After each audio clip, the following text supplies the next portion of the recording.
Hello, and welcome to this review of the Sutherland Sisters historical romance book series by Anna Bradley. I'm Olivia, your favorite resource for book recommendations you can easily screenshot.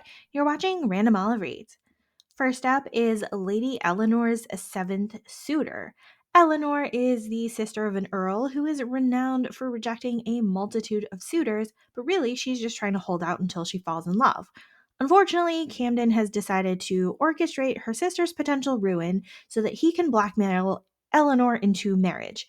He's got his own ulterior motives on why he wants to marry into Eleanor's prestigious family, and it's not for her dowry money. He basically wants the good name of the Sutherland family to elevate his own status and provide societal acceptance for his younger sister. Eleanor is trying her best to dissuade Camden from the match and also trying to not get her heart entangled or broken in the process. It's an emotional mess all the way through, but super interesting to read.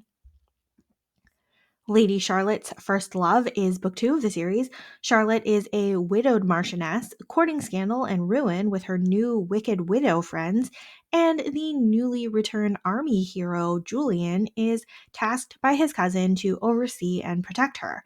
Except that's a terrible idea because Julian and Charlotte have a complicated history.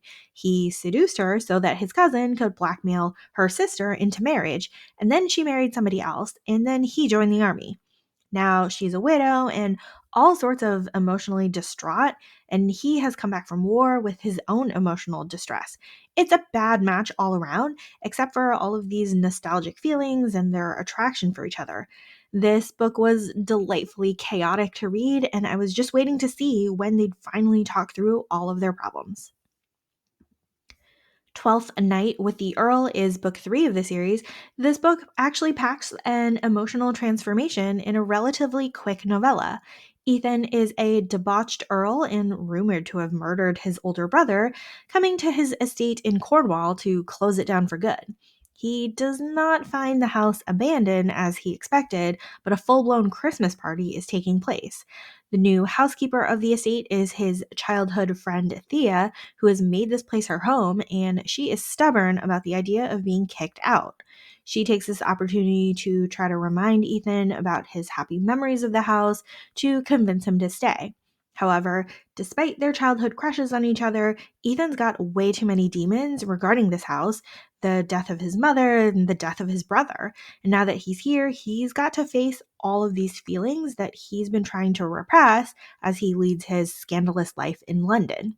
It was nice to see Ethan slowly start to reconnect with Thea, as well as connect with the orphan children who are temporarily occupying the house. But he's not sure if her feelings are true or if she's just doing whatever it takes to keep the house open. It's a complicated mess, but really fun to read. Look, I love a good blackmail scheme to start things off. Even better when the accomplice falls in love with their target, too.